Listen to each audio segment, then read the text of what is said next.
My heart skipped a beat.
It's all about the need to know. Let's tell you what it's all about. It's all about the need to know. Let's tell you what it's all about. It's all about the need to know. It's all about the need to know. It's all about the need to know.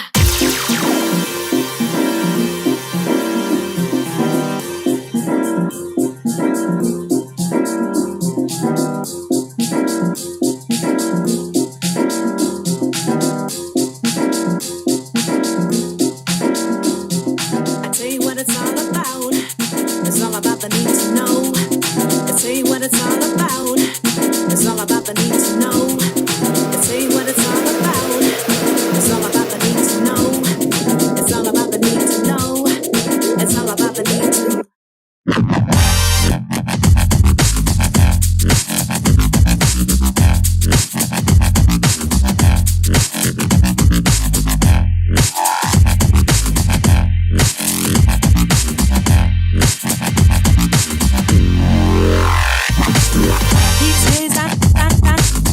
These days I journey through my life, life, not knowing what to do. These days these days I journey through my life, life, not knowing what to do. These days I journey through my life, life, not knowing what to do. These days I journey through my life, life, not knowing what to do.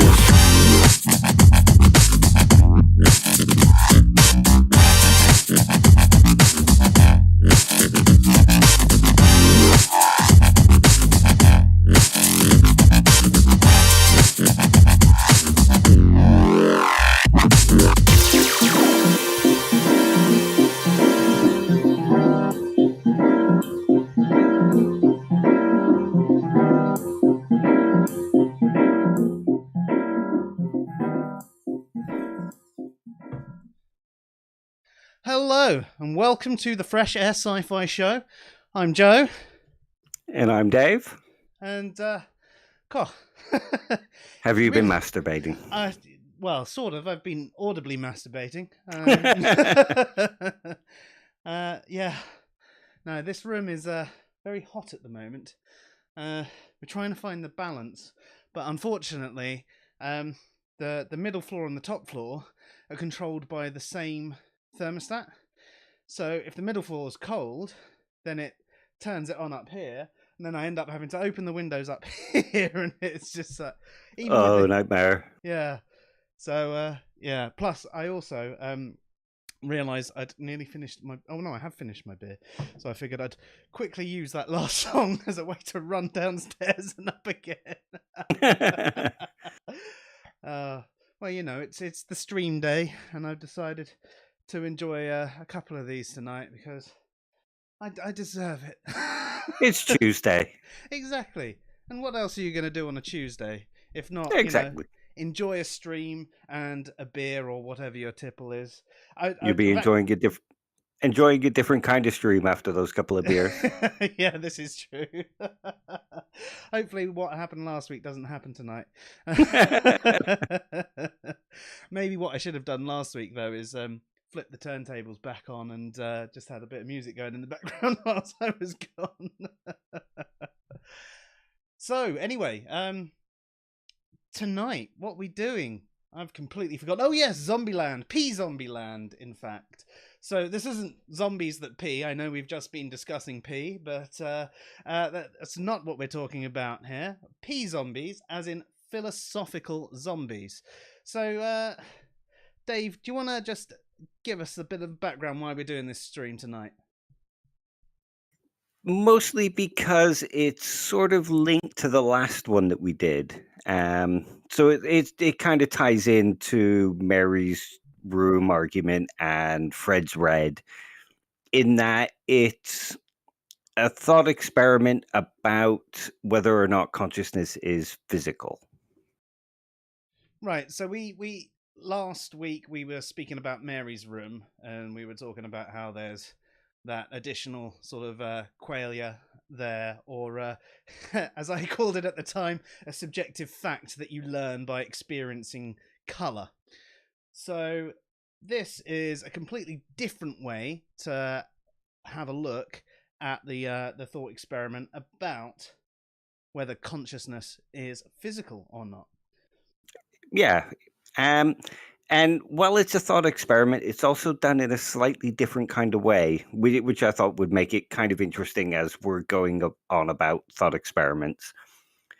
This one is less, it's less rhetorical in that it gives an argument and then uses the thought experiment about the philosophical zombie as part of the evidence of the argument itself. Right.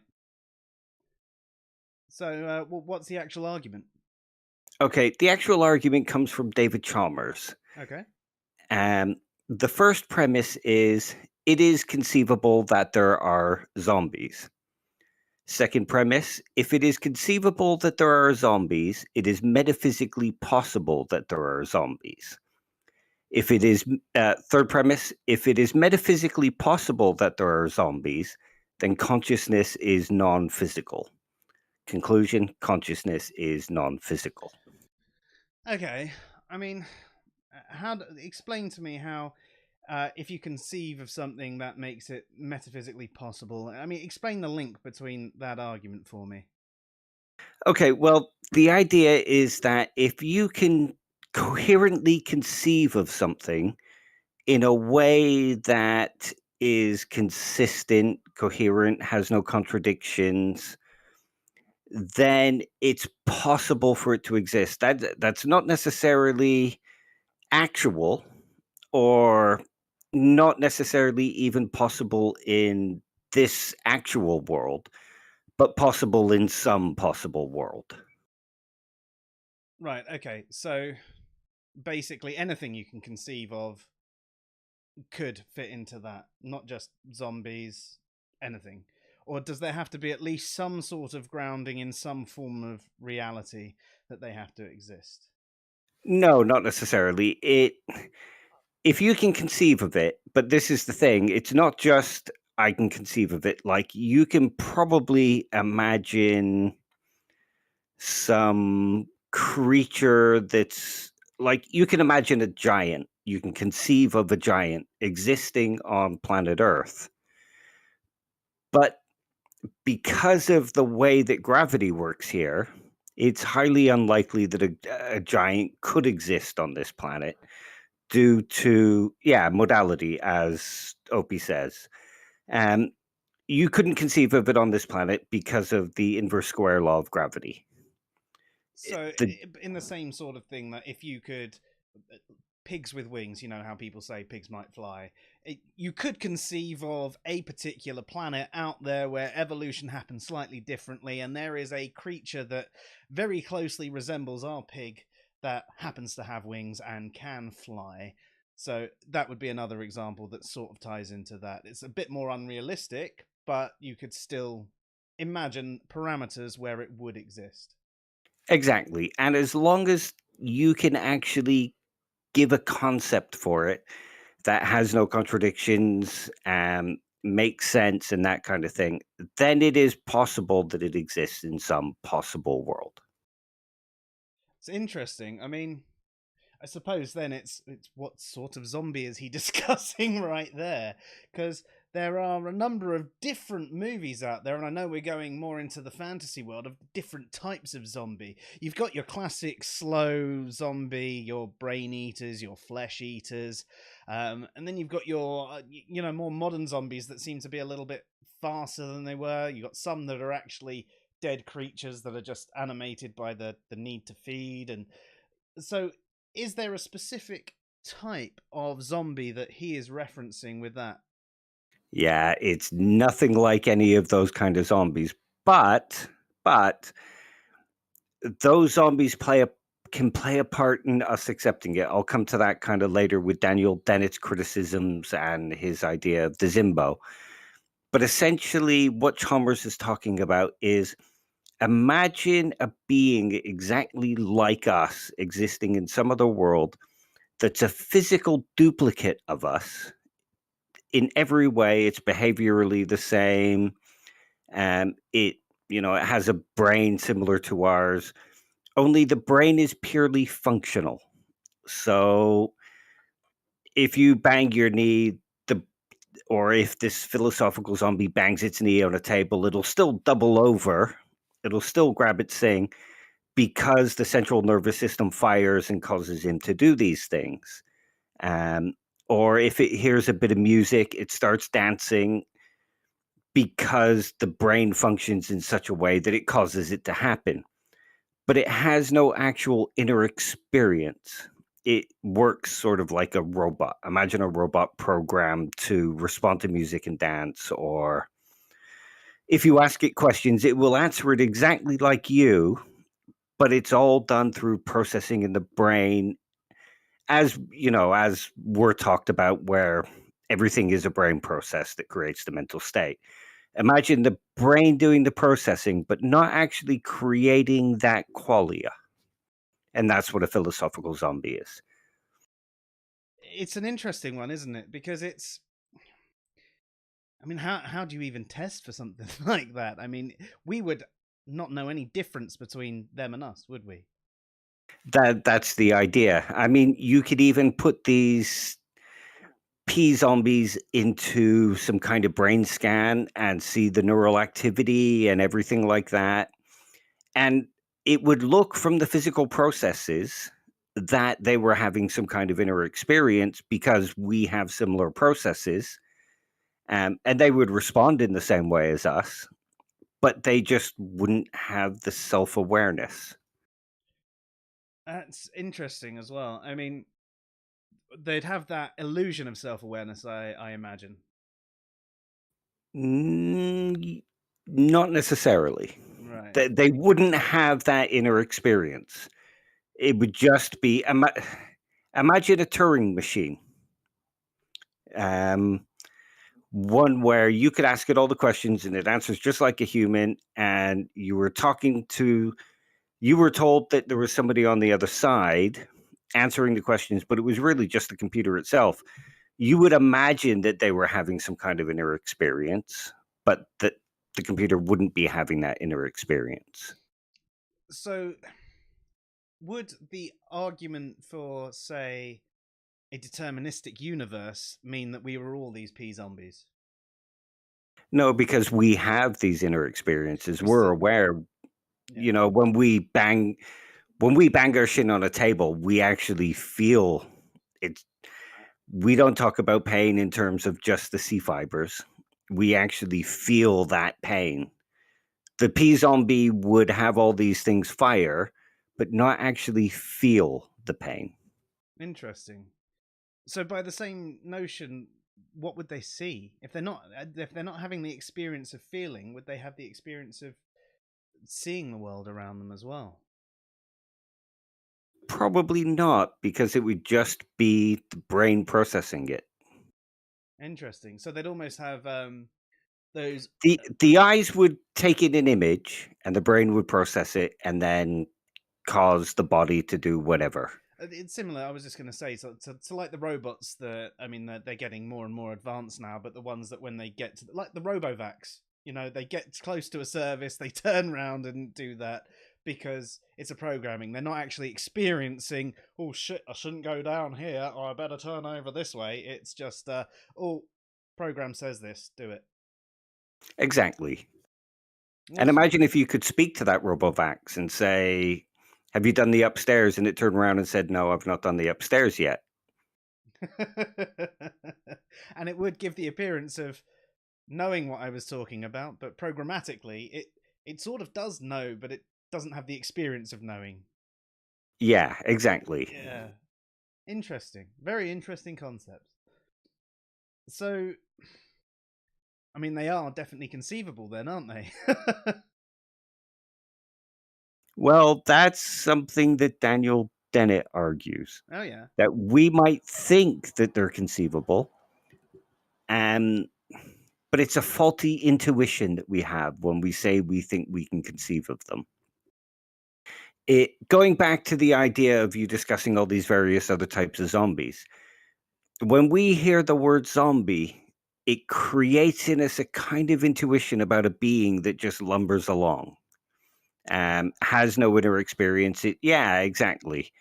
But that intuition about what those zombies are like taint our idea of the p-Zombie, because it causes us to automatically assume. But if you think about this now, a being that's exactly the same as us physically would have the inner experiences because it's our physical nature creating those inner experiences. So I suppose this is talking about the argument of what actually gives rise to consciousness. So if everything, if what we have around us is what gives rise to consciousness and allows us to have experience, if something was exactly the same, it would be very hard for it to actually not have any of those experiences. Exactly. So if you think of the term Zimbo rather than zombie, Mm-hmm. it kind of removes that intuition about being able to remove consciousness from the p-zombie and still have the same kind of creature, because that automatic intuition about the word zombie is removed. So if you think about it in terms of Zimbo, a being that has all these inner experiences, is physically just like us, these are conceivable. But now imagine conceiving yourself, but taking out that inner experience. You can't conceive of it if you think brain gives rise to mental states. No, I mean, if it was absolutely physically the same as us, then I could conceive of a creature that was very, very like us, but for some reason didn't have it. But a creature that was exactly the same of us, yeah, no, I hear that. Yeah, that makes sense, doesn't it? And this comes down to the idea of conceivability and possibility and things like that.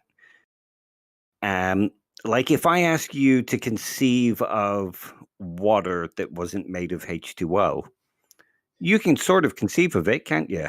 You can Well, conceive of a planet where there's a drinkable liquid that's clear, exists in wouldn't be oceans water and though. lakes. Exactly. I mean, water is. I mean, it's definitionally H2O. So, Exactly. unless it is H2O, it's not water. I Yeah, can imagine something very, very similar. I mean, we could find something out there in the universe where temperatures and pressures and all of that, a different chemical combination, actually end up with something that is just as useful to us as water, but is different. But it still wouldn't be water because it's not H2O. exactly. So what you would be conceiving, even though you might think you're conceiving of a drinkable liquid that's called water that isn't water, you're actually just conceiving of the word being used in a different way. Yeah, no, that makes sense. I didn't. Wasn't there a YouTuber who was talking about how he could imagine water that wasn't H2O? Possibly. I seem I to don't remember remember. you. He was having a conversation with a philosopher, and they were going back and forth through this conversation. I just remember the conversation you telling me. In fact, it might have been T Jump or someone like that. It's possible. Yeah. But yeah, I don't remember. Oh, hope he's got a video that could put a damper on water equals H2O. I'm looking Ooh. forward to that. Yeah, nice one. Well, there you go. That might be Thursday's review. Yeah. This is what Daniel Dennett kind of argues, that we're just, even though we think we're conceiving of it in a particular way, we're not actually. There's other intuitions that are sort of tainting it. And if we were to sit down and try to coherently conceive of these things, then we will find that we're not. He calls them intuition pumps. Yeah, no, that makes a lot of sense. So, I mean, from that, obviously, we can conceive of a similar creature, but not an exact same creature. But even if we can conceive of this creature that is very like us, but does not have consciousness, does that make it an actual possibility, though? I would argue yes. Um, like you could imagine a creature very similar to us where everything is deterministic. Mm-hmm. In sort of like the Roomba or a robot that works just like us and responds just like us, but a biological creature. Um, so if the idea of how it looks from the outside shows us that something is conscious, is consciousness purely just a physical process? I mean, do we expect certain properties of consciousness outside of the functionality? Oh, I don't really know. The things that are conscious know that they're conscious. That's a good question.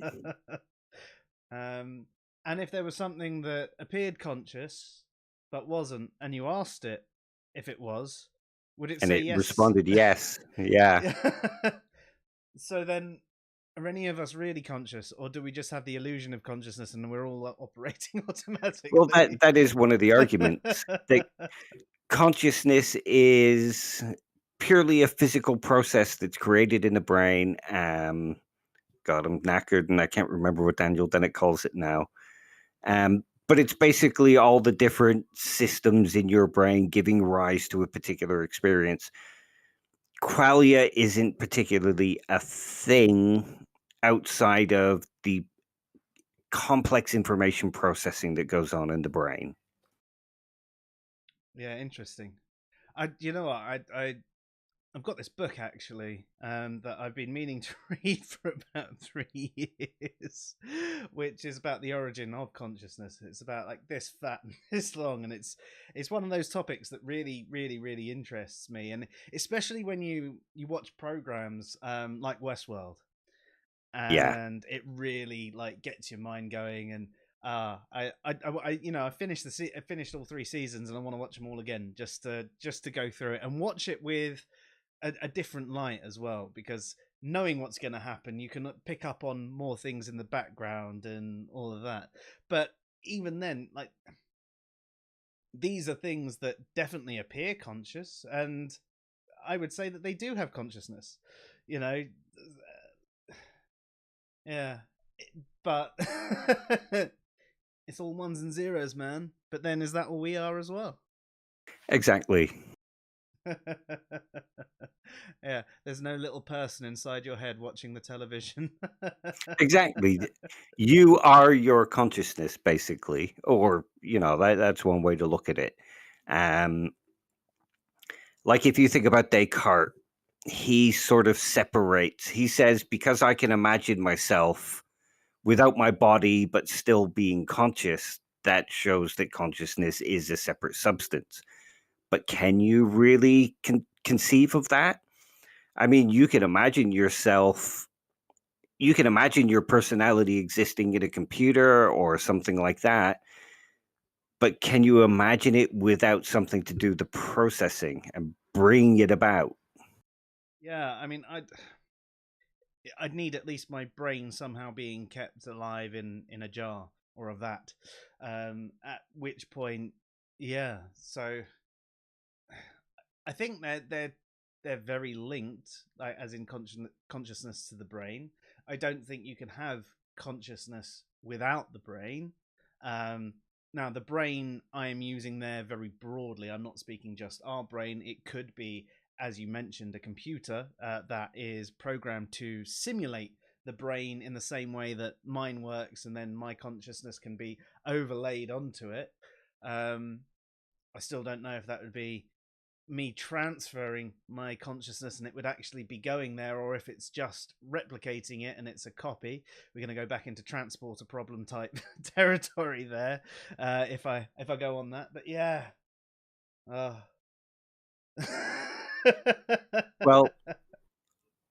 there's a thought experiment from John Searle called the Chinese room. And this sort of gives rise to like the computer or the Turing machine as well. Imagine that you have a room somewhere, and this room is sealed off, and within this room is some person that has access to everything there could be known about the Mandarin language. But he doesn't actually understand the Mandarin language. He just knows how to use all this information to translate a phrase or give the correct answer for a character, or even a group of people in the room all doing it. None of them know the language. If you slip a piece of paper into the door, they will then translate that, write down the translation, and pop it back out. From the outside, you might think that the person inside actually understands what's going on. It might seem like they're doing the processing, that kind of thing, or they have an awareness of what the language means. But really, they don't. And this is the idea that, like a Turing machine, you could be talking to a computer and it could be answering you correctly, but it's really just doing a bunch of processing. It has no actual awareness of what it's doing. is consciousness that bit of awareness? That's that's one of the questions that could be asked. Do you have to be aware to be conscious, or simply awake and processing things? I'd probably categorize it with a form of awareness, but I am no professional. Same. I just find the discussion interesting. Yeah. Yeah, and then obviously there's always that split between consciousness and sentience as well, isn't there? And it's one of those things that what I read, they often get them like mixed up one way or the other, and I used to think it was the other way round, but it seems to be there's consciousness and then there's sentience.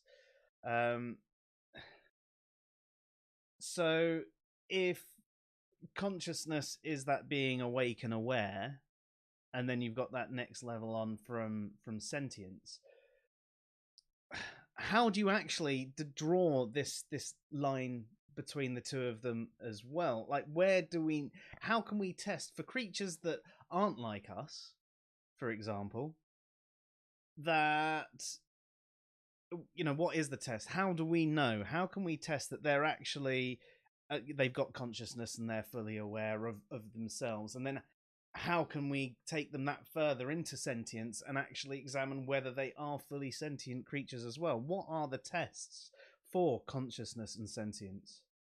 I know it's quite a difficult one, isn't it? This is why ideas like Chalmers with the property dualism, where it's not just a physical, there's some kind of phenomenological sort of aspect to it where you have to be able to feel, you have to be able to be moved by music, feel saddened by the death of a family member, that kind of thing.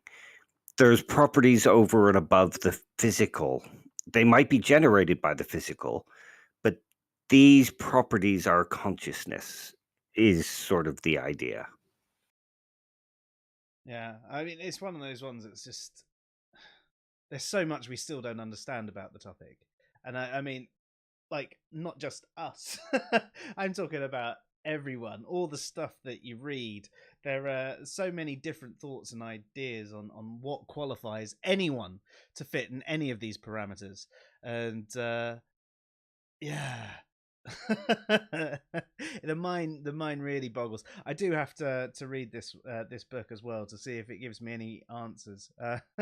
It's just one of those ones that is so big that I look at it and go, I'd really like to read that. It's not a Blackwell companion by any chance, is it? No, it's The Origin of Consciousness in the Bicameral Mind. I will quickly Google Origin of Consciousness in the Breakdown of the Bicameral Mind by Julian Jaynes. Not heard of that one. That sounds pretty interesting. Yeah, it actually even came with an audiobook which was on CD, and I was like, where's my thumb drive, man? Although I do have a CD drive still. I went, what is this? The thing is, it's one of those things that, like when I was walking to and from work, I'd make a lot of use of the time, and I'd listen to a lot of podcasts and all that sort of stuff. But because of lockdown and being working from home this year, I haven't actually had the time to do all of that sort of stuff because I've been at home and I've been in a very sort of home-based routine, and really I need to try and make sure I get back into the habit of going for like a couple of times a week and an hour-long walk by myself to actually get back on listening to stuff like that or reading the book. But it's just one of those things. By the time the day is done, I don't have the ability to read a book that fat. Yeah, understandable. I mean, I was hoping to reread like Dennett's paper and a couple of chapters of Chalmers' books and stuff for this podcast, but didn't get a chance. So mostly just jotted the notes down for memory type thing. And sometimes you just don't get that chance to read. I know. It's frustrating. I wish I did. It'd be nice to be able to win the lottery and actually see if it really is time that is preventing me from reading, or if I'm just fucking lazy. Both? Why not both? I mean, there's a bit of that there, but I really enjoy reading. But that's the other side of things. I'd always go on holiday and stuff like that, and have a long old read. I'm not one of those people that like spending a lot of time by the pool or doing anything like that. I like being active and walking around, but I would spend an hour or two every day reading a book. And it was just that was my time to catch up on all my reading. And I think that the last book, in fact, I've read quite a few since, but the last holiday book I had was A Briefer History of Time by Stephen Hawking, which was a really good book. Really enjoyed that one. But yeah, haven't had a holiday in a couple of years now, and the way things are going, I'm not sure we're going to be able to next year either. Yeah. No, I'm quite lucky in that I do get opportunities to read during the day while I'm in the home office and in between chasing after the dog and doing the housework and stuff. I do get to read, so Yeah, I mean that's a good benefit. I'm too busy coding. If I'm lucky, I can put a short video on in the background. But I find that if I put on a podcast or a long video, I end up just staring at it, and I just don't get on with my work. Which means I end up having to work until like 6, 7 o'clock at night, and then I get in trouble with the wife. understandable. I just saw a message go by from Opie asking if we're familiar with Alex Rosenberg, and I have to admit I'm not. No, and I'm gonna quickly Google who that is, unless it's something to do with the Einstein-Rosenberg bridge. Sliders. Wow, what a classic! You must be the only person I know who actually has ever watched Sliders. I really enjoyed. It's an amazing show. Yeah. I have to admit, philosophy of mind was one of my weaker areas. It's an area where I only really scored about mid-70s. That's still a good score there. Oh yeah, it's okay, but like I say, it's one of my weaker areas, so I'm not particularly well read in it. What's your strongest area? It was usually ethics. Yeah, fair. What did you score in that? Usually around 82, 83. Nice. And some of the political philosophy like power and various different ideas, I generally scored around 85. I suppose, even if quite tenuously, that sort of relates back to ethics in a way, doesn't it? So you sort of, It kind of. yeah. There's always that interest there of something that you're already interested in. It's kind of like this. So Yeah, it drives it, so. yeah. Here's an American philosopher and novelist. He is the R. Taylor Cole Professor of Philosophy at Duke University. Nice. He's well known for his contributions to philosophy of biology and philosophy of economics. And he describes himself as a naturalist. So does that mean he gets nude? Should we do a naturalist episode? Good God, no. Not with my body. And not in the wintertime. Hang on, wouldn't the winter time be a little bit better because your heating is on? Who can afford heating? I'm a student. Fair. So was there? Sorry, carry on. I think I was about to say the exact same thing you were about to say. I was just gonna say Asking Opie about anything in particular to do with Alex Rosenberg. yeah. We'll wait for him to come back to us on that one. And Opie, if you feel like joining us, you're obviously more than welcome to discuss a particular topic. I can send you out a Discord link if you want. You can, in fact, you're already a part of our Discord server, so if you want to come join us in the SciPhi channel, you're more than welcome to, if I can remember how to do it. But of course, I find Discord confusing because I'm old and past it. I started coding on the ZX81. You're not old and past it. That's me. Yeah, my first programming language was QBasic. I don't know if that really even counts as one these days. Wasn't that an MS-DOS thing? Yeah, it was great. You just basically you'd create stories and with all the different options of the things that you could go down and discuss, like oh, you've reached so and so, what do? Do you turn left, do you turn right, or do you open the door? And you'd go open door, and you'd go, ah, you've just opened the door. I wrote actual text adventures when I was younger. Yeah, I mean, maybe it was in the same sort of thing. Yeah, well, I wrote mine in BASIC and Pascal, like standard Commodore BASIC, or just the regular MS-DOS BASIC that came with DOS for a very long time. Well, yeah, I mean, maybe it's a similar one, but yeah, I didn't really get properly into coding. I thought I got into coding when I started using Visual Basic, but what I was really doing was using other people's things, and then I got through the web design sort of side, and then a lot of that just is out of my brain, and it became VB within Excel and SQL and all of that sort of thing. So Opie's now updated us. I hope that little segue was entertaining for you as it was me. A couple of old coders here. Old fogies.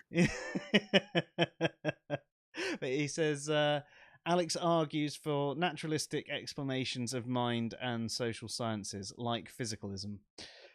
So basically, what we've done with our last couple of episodes, we would have basically been arguing against his position in a way, because we've been with Mary's room and with the p-Zombie experiment. We have sort of shown that there seems to be more to consciousness than the pure physical. Sort of. I mean, I think there are natural explanations for everything. I think our experiences are explained physically, ontologically. But I think that there are certain properties that aren't quite physical, they're phenomenological. Or if you think of something like the laws of logic, us using them can be reduced to the physical and the processing in the brain and the swirling of atoms, but the laws of logic themselves aren't reducible to something physical. Do they exist without a mind to have created them in the first place? Exactly. There's something that we experience rather than, say, a brain process. You know, that kind of thing. I'm probably not putting it very well, but I'm quite shattered. No, I understand that. I suppose in some respects it's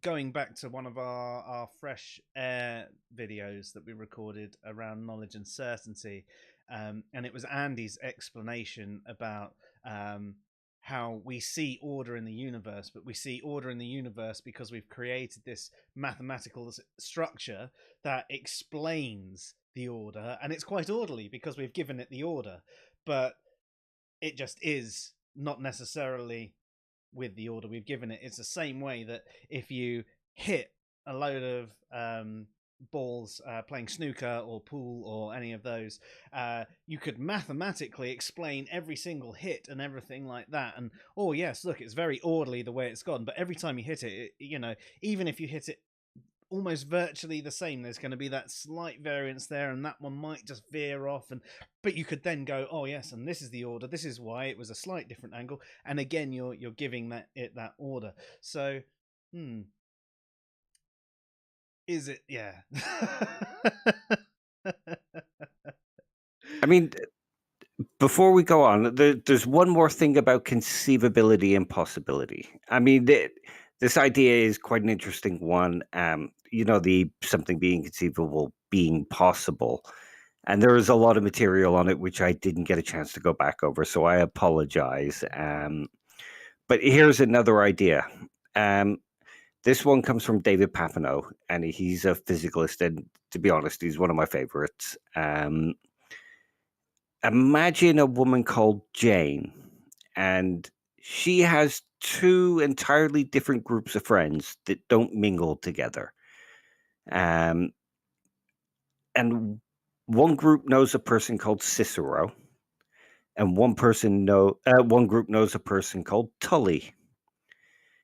Now, both groups speak about these people, and she gets to know them not in person, but she comes to know them through these stories that people tell. Now, she conceives of these as two different people. But imagine that Tully is just a nickname for Cicero in one of the groups of friends. So she can conceive of Tully and Cicero as different people, but it's not possible for them to be different people. Not in this actual world or not in any possible world. It could even be that the person's called Cicero Tully, and one group uses it as a first name and one uses his last name. Or her. Exactly. So conceivability does not necessarily entail possibility. I know Jane didn't have all the facts which enabled her to be able to conceive of these two people, as you know, to conceive of this one person as two different people. And if she had all the facts, she might not have made that mistake, but she didn't, and she still conceived of these two people, and it's still not possible. Yes, I suppose in some respects that was my question right at the beginning, about just because you can conceive it, does it necessarily make it possible? And it's one of those things. There are times when it could be possible. It was possible that they were two different people. It just happened that it wasn't, and it is possible that there is some form of p-zombie or Zimbo, but probably doesn't. Yeah. The idea, I mean, that's one of the ways you could attack Chalmers' arguments, by arguing that conceivability does not entail possibility. No, and I suppose that goes back to as well the ontological argument, doesn't it? Just because you can conceive of God doesn't make it exist. Exactly. Just because you have a coherent concept without any contradictions, you could say it's possible that it exists, but it doesn't necessarily entail its existence not anywhere. No, interesting. Very interesting. So, I mean, on that, where does that leave us with the whole p-zombies thing? Yes, they're conceivable. We don't know if they're possible or not, but probably not.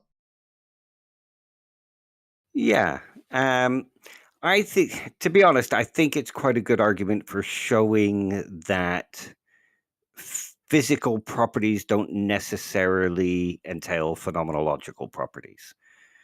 We can look at the physical processes and, that kind of thing. But that also doesn't necessarily mean that consciousness is something separate to ontological properties. It's just a dual kind of property, one that we experience as well as one that is created by physical properties.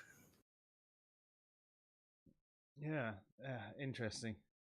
I, To, to be honest, Dave, I mean, this whole tonight has got my mind going so much on the consciousness front that I keep getting stuck in my head on the. Well, I just need to read that book and see if that helps answer any of the questions. I've got a bunch of books that I need to start reading on it, but I've got my head sort of stuck in like ethics and things like that at the moment. I'm rereading Alistair McIntyre's After Virtue, and I've got a couple more that I want to finish off. So, And speaking of ethics, anyone out there who is interested, next Tuesday, 2nd of December, I think is the correct date, we are going to be doing an episode on morality. Now, we did an entire season on ethics and morality on Fresh Air, and we were pretty exhausted of the topic by the end of it. But a lot of things have come up in a lot of discussions, whether it's been on Twitter or on Facebook, or just random things that are mentioned, or questions people have asked, or common like misconceptions that you see, and people make one sort of statement about either subjective or relative morality, and then contradict themselves by saying something else, but they don't even realize that they're contradicting themselves. So we are planning on, well, I actually created these cards almost a year ago now, I think. yeah. I've tweaked them and tweaked them and tweaked them the more I've sort of looked into morality, and throughout the season on ethics and morality we did in Fresh Air, and conversations I've had with Dave and Martine, and it's going to be a combination of different things. There's going to be a bit on value in there as well, and what we're going to lean on is some of the articles on Answers in Reason as well, like does morality have a purpose, and on value, and is value entirely subjective. So I'd suggest, if you're interested in this topic, go to answers-in-reason.com and check out some of these articles and get your objections ready for us, because you're probably going to get a basic idea of what we're going to say. If anyone wants to actually join us for the episode, we're happy to have people on as well. We like a roundtable discussion. We're not looking for the argument style. We're not looking for anything like that. We're looking for something. We're looking for something dialectical, not heuristic. Exactly. So if you want to have that conversation with us, whether you're a subjectivist or a relativist or objectivist or whatever, a nihilist, you know, whatever your ethical position is, we'd be interested to hear from you. We are going to be going through a number of slides. Now, I made these slides as sort of quick reference cards, but we'll probably end up doing a bit more discussion about them, because they are as short bullet point as they can be, and they probably need a little bit more explaining for people who don't fully know as much about the topic as others. So anyone who is interested in that as a topic, please let us know. We'll give you access to our Discord server. You can catch us on Facebook or on Twitch or on YouTube or Twitter. I think that's the main places we are. We're also on Instagram, but I never log in there, so there's no point in sending us a message there. Yeah, I don't use it either. Well, I log into my personal one, but unless I'm not going to add you, not you, especially not you. You know who you are. You're definitely not having a look at my kids. I'm sorry. But yeah, I mean, I'm quite excited to do this one, and I do want to have as many people there live on air with us as well, whether it does end up being through the chat room or you join us and you become one of their little faces. It should be a good conversation. And it'd be great to have any objections and maybe point out any flaws that I've done with this slideshow, so that when it actually comes to producing the final cards that I will upload to Answers in Reason, people can go through and download. And when you hear some common misconceptions, you go, well, actually, and you can just give them that bit of information, especially for a place like Twitter, because you are so reduced in your character count that 280 characters is not enough to discuss most complex topics, especially ones like morality and epistemology and all that. And you end up writing hundreds and hundreds of tweets, and people start getting involved in between them, and you're just like, wait, no, let me finish what I'm trying to All right, read this article. I don't click links. Yeah, not just that. You're less likely to be dogpiled on here than on Facebook, and we're less likely to be dogpiled on. Yeah. I think that's one of the problems with conversations on places like Twitter and Facebook. There seems to be this habit where atheists will see something that they think is wrong, and everybody piles on, and it makes discussion hard because people then start joining in their little tribes and defending their little tribe, and we want to kind of improve the actual discussion and Definitely. have actual discussions. Yeah.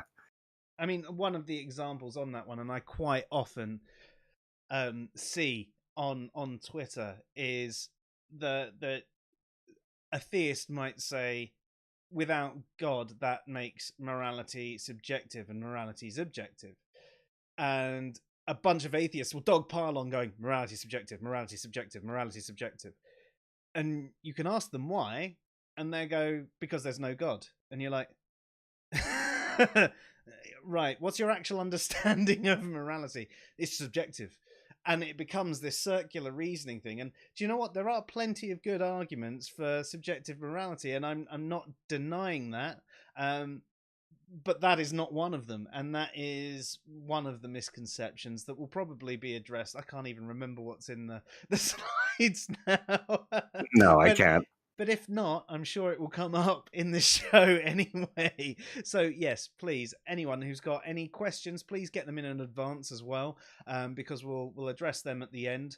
But we will also address any questions as they come up throughout the show. So that will be next Tuesday at 8 p.m. GMT. We were thinking of doing one for Thursday as well, weren't we? Yeah, we haven't quite come up with a topic yet. Well, Opie suggested something, although I don't know if we've got time to research it fully. What was it? Russell's World? Yes, Russell's World. You said you wanted to do Russell's World and then Russell's Teapot. Yeah, that would be a great discussion. I mean, I know the two thought experiments anyway. I probably have to do a bit of brushing up on them, but I know the actual thought experiments. So yeah, it'd be fun to do. Awesome. And OP, as always, if you want to join us, you're more than welcome to. I know time zone's a bit of an issue for you, and you tend to be listening either just as you finish work or on your drive home.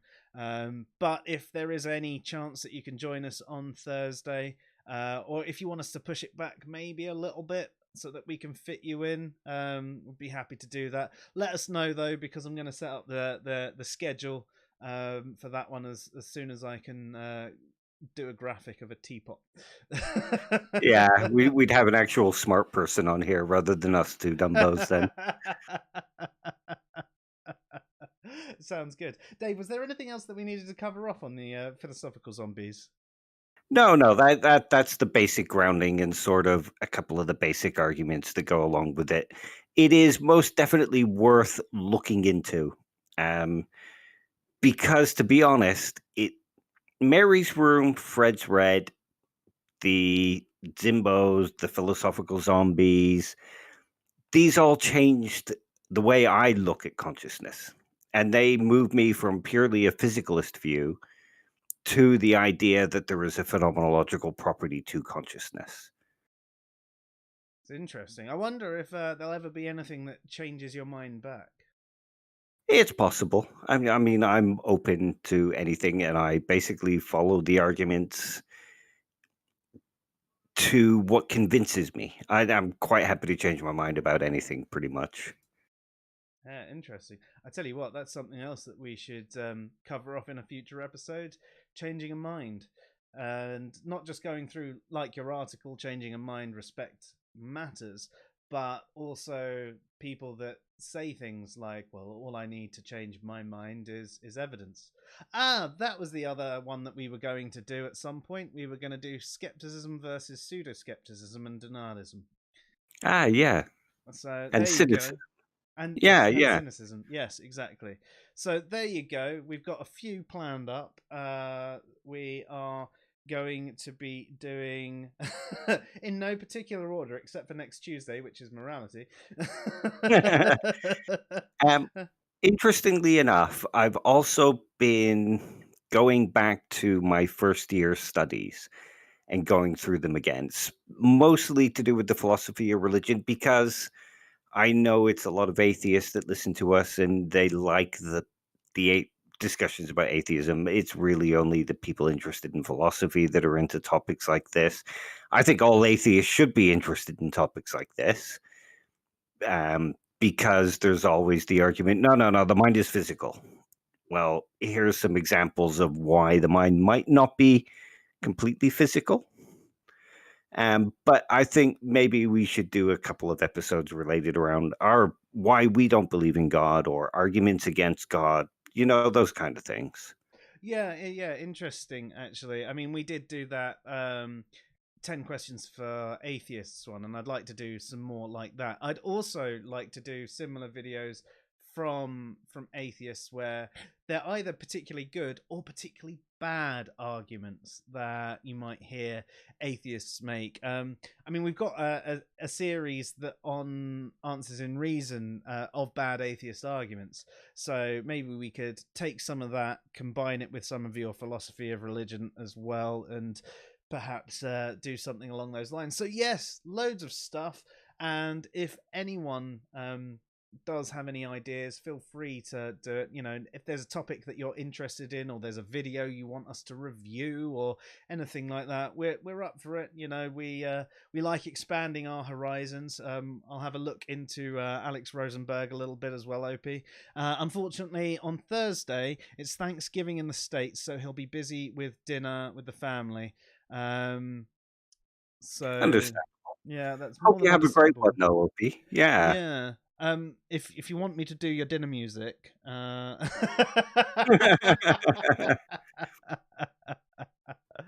Um, Speaking of the videos about, the 10 questions and stuff, I have actually been gathering quite a few. oh, have you? Yeah, so we could do a few of those. And there was a couple of interesting ones that were kind of questions similar to Trinity Radio. And one in particular I came across was 10 questions for atheists from an atheist. Interesting. Very Yeah. interesting. Yeah, so I thought maybe that might be something good to cover. Do you remember off the top of your head who that was by? Hang on a minute, I've got them saved in a playlist. Cool. So whilst you're looking that up, I also had a brief chat, as in one message either way, with Braxton from Trinity Radio. Oh, nice one. He's planning on doing a series of all the responses he's got from atheists. And he's got so many, he'll probably answer each question as one. So I took the opportunity to send him a link to our video response to it. And hopefully we will actually hear something from him. I'll be looking forward to his response, and then we can do a response to his responses. But it's also he's gonna be reviewing a lot of the atheist arguments, and I'm very interested on who we're going to agree with more, because he is a very well reasoned theist, and I can imagine a lot of the atheist answers he's got might be like a lot of the conversations that I have on Twitter, which are the less rational side of atheism. And that's not saying all atheists are irrational. I mean, I think I'm fairly rational, and I'm an atheist, and he's definitely very rational, or at least he appears to be. I pretend to be. I make a good approximation as somebody with some rationality. So it'd be interesting to see that. I think we could probably get quite a kick out of some of the answers that we get. And I also think that what we should do when he releases those videos, we should actually watch them blind, like completely this.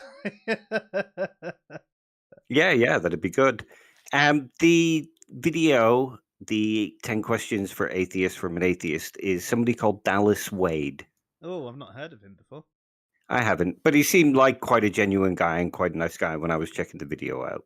Ah, awesome. All right. So I think after this, Dave, we should actually try and put a little schedule down, and so that we don't forget what we're doing and we don't get to, Thursday and go, oh crap, what were we doing over the next couple of weeks, man? Yeah, sounds good. And we'd be able to plan a couple of streams a week then. Yeah, definitely. And that's our general idea. Tuesdays and Thursdays, 8 p.m. GMT. That's our primary time that we're going to be doing these shows. I know that is a little bit early for our American listeners and watchers. Obviously, that's 3 p.m. on the eastern side and some oddly godly hour on the western side. So hopefully you guys catch the reruns and can enjoy them. If you do have a topic that you want to discuss with us, we might be a little bit more flexible with our times. It might have to be at a weekend or something like that. And you may as well make use of the fact that we are stuck in lockdown at the moment, because we will be a bit more flexible with our times because we can't do anything else. Not that we would, anyway. I'm in Wales. We aren't in lockdown. Shush. You will be soon. Yeah, they're thinking of doing one over Christmas, I think. Oh, really? They're actually going to be locked out during Christmas? It's yes and no. Okay. Yeah, you'll be able to go visit family members on Christmas Day, Boxing Day, that kind of thing. But it'll mostly be a partial lockdown. So essential shops, that kind of thing. Yeah, I'm a couple of days behind, but the last thing I checked over here was you were going to be allowed to do like the Christmas and Boxing Day, but then from the 1st of January it's just going to be a hardcore lockdown for another month. But it's supposed to be a proper lockdown for January rather than this lockdown that we're in that is absolutely pathetic and not really having much of effect on anything. It's a lockdown, but all the schools are open and like most of the shops are still open. You can go to the pub till 10, Yeah. Yeah. Don't expect Boris to do anything particularly effective ever, except tackle little kids during rugby.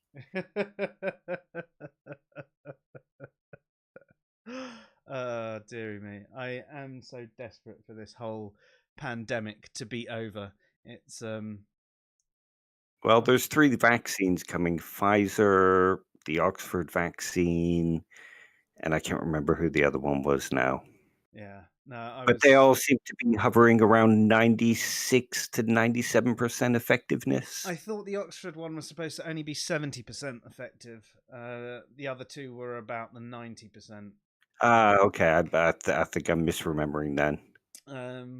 But I think that might have been the single dose effectiveness, and I don't know if the Oxford vaccine had done the 2-dose trial yet, whereas the others had done, and they'd actually said if you have a half dose for your first one and then X time later you have a full dose, you end up with 90% effectiveness. The only problem there as well, though, is you've got all the anti-vaxxers who are not going to take it, but you've also got people who are not necessarily anti-vaxxers but are nervous about how fast this has been pushed through.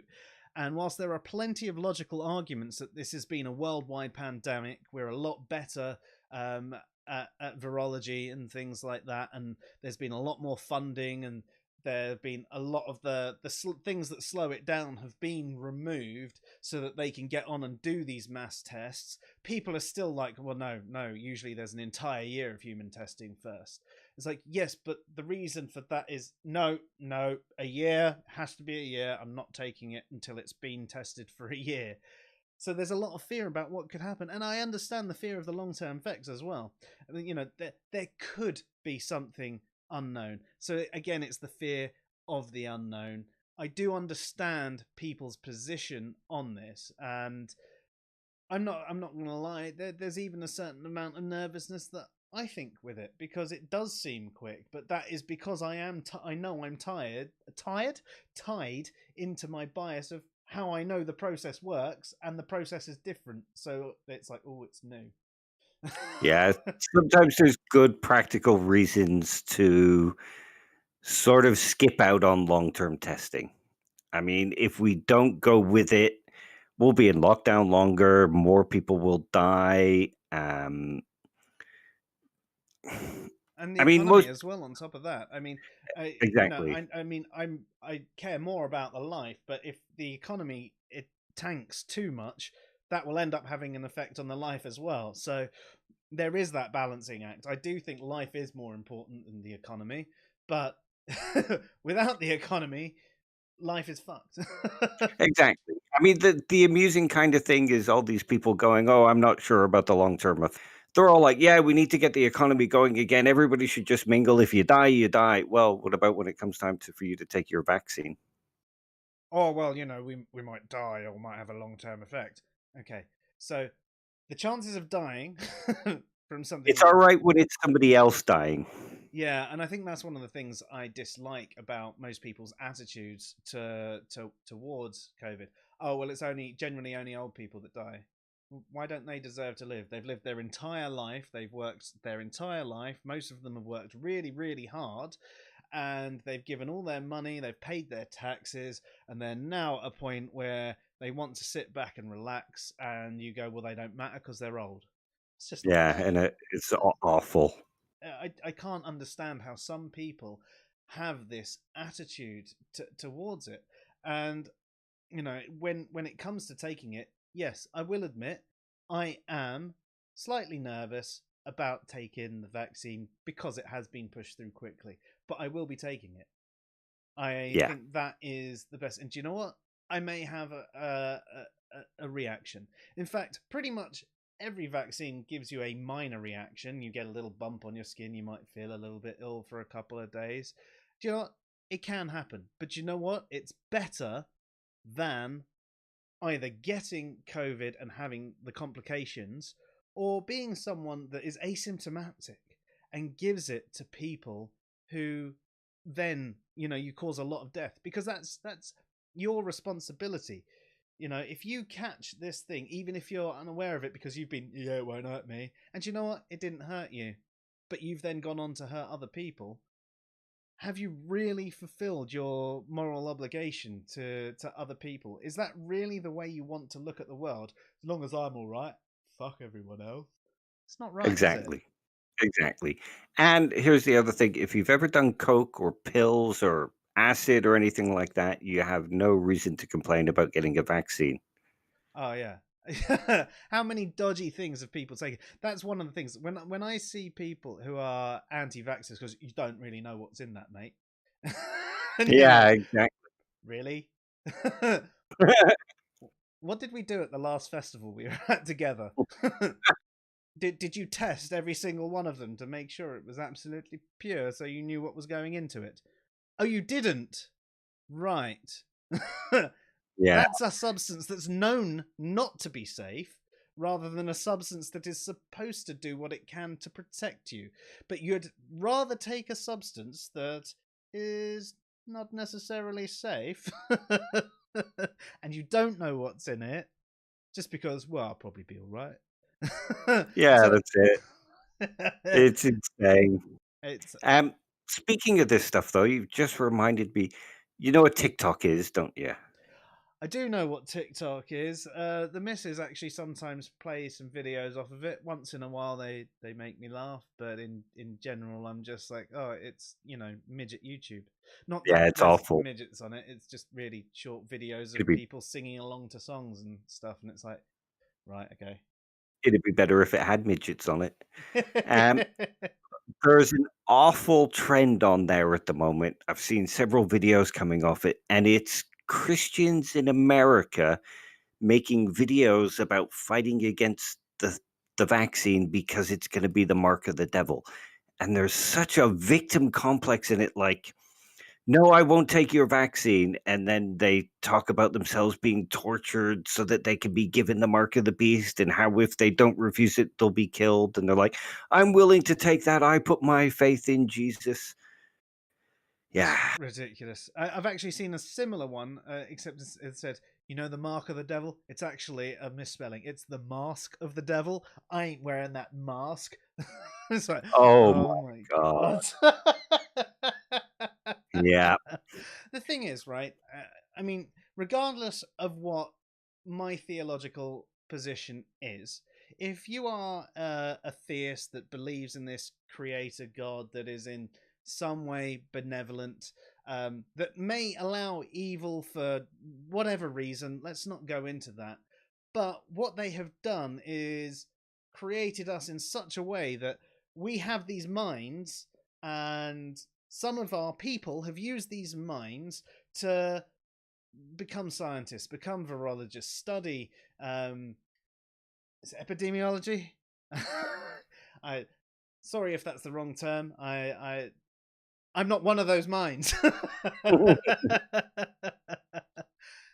But there you go. I mean, your God has given you the tools to get over this virus. It's not Jesus gonna save you. He's gone, man. He's gone. He's up in them clouds. He's not gonna come down and heal you. He's done his time, right? Do you know what you do have?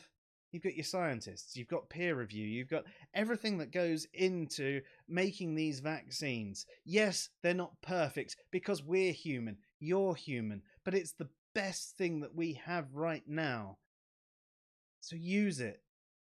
Exactly. I mean, I could come up with another argument as well. There's a popular apologetic when atheists bring up ideas like, well, why doesn't God cure cancer? Why doesn't God cure this? And there's a popular apologetic that goes something along the lines of God doesn't do it himself. He works through humans. He works through the doctors. He gives doctors the intelligence to be able to figure these things out. Well, why does that stop with vaccines? Yeah, it's amazing the amount of bias that you find around these topics.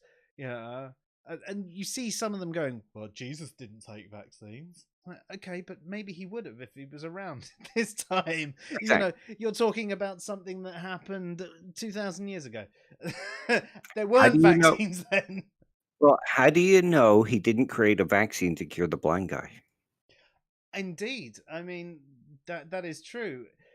I've often thought that some of the stories of his medical miracles have actually been things like healing the blind guy was probably more like a guy with a pussy eye and he couldn't see out of this eye, and he created a poultice which had some form of antibiotic qualities, and he used it on there, and after even just one wipe he was like, oh my god, I can start to see, and he put it on, and that got turned into, oh yeah, he laid his hands on him and he could see.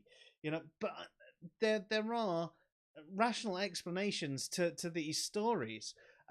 So either way, even if you do think what he did was a miracle, he's not here now. Yeah. So the best thing you've got is to put your trust in these doctors. And we know that science isn't perfect.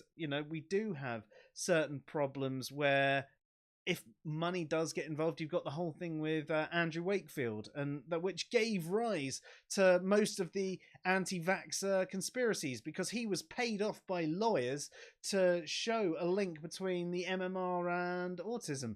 And because of that, you've got all these people who, even though it's been debunked, keep going on and on and on about it. So it's not perfect. But when you have people from around the world all looking at this thing and testing and agreeing that this is the best method, and they're professionals in the field, it's not an ad populum fallacy, right? These are professionals who know what they are talking about. Get the bloody vaccine. Yeah. I got awfully preachy there. I do apologize. It's all right. Understandable. Yeah, so what was talking about p-Zombies and Zimboes turned into me having a rant about vaccines and COVID. We take conversations as they flow. Yeah. So anyway, we've discussed our p-Zombieland, our philosophical zombies and Zimboes, and we've been covering off. Oh, hang on. Opie's saying there's some fun game theory about vaccines. Oh, look into that. Yeah. We might bring that up. I mean, to be honest, it's been a while since we've done a pandemic episode. if everyone takes it but you still get the benefit but no side effects.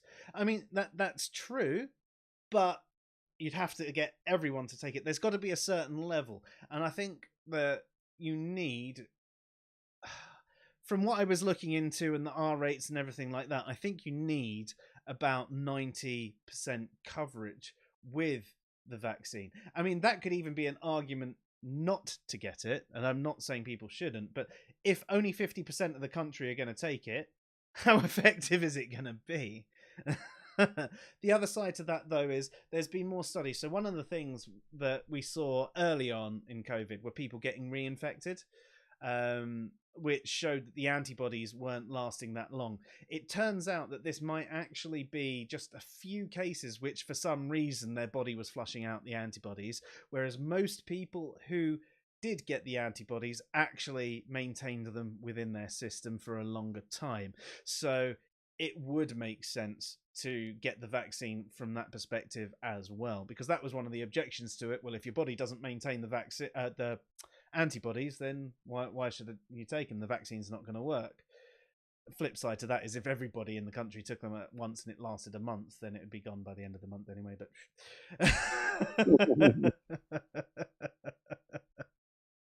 oh, hey, you know what? Good bit there. You know, we're the SciPhi show. We finally did a little bit of science.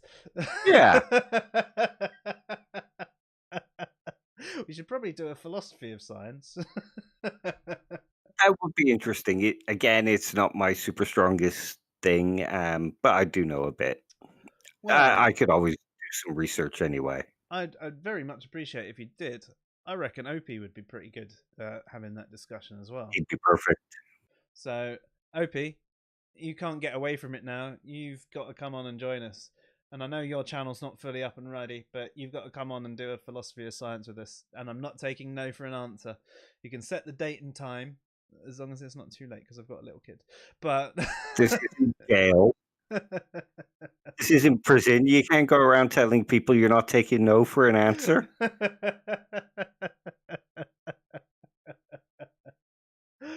But that would be a fun one to do. Cool. So, as I was trying to summarize before I went on yet another segue,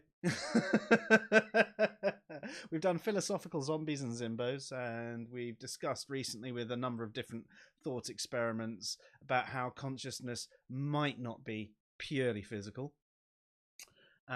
We also discussed COVID. And we were talking about a few other shows that are coming up in the future. So we will schedule them in. The one that you definitely do have to attend to, though, is next Tuesday, December the 2nd. No, it's the 1st. It's the 1st. I said 2nd earlier, didn't I? It's the 1st. You're only one day off.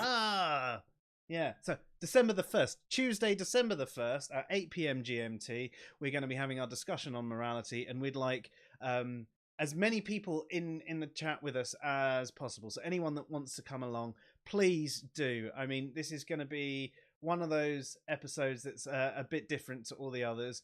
It may get to a point where we might have to change things, but I just want to see how many people we can have in here before my computer dies, basically.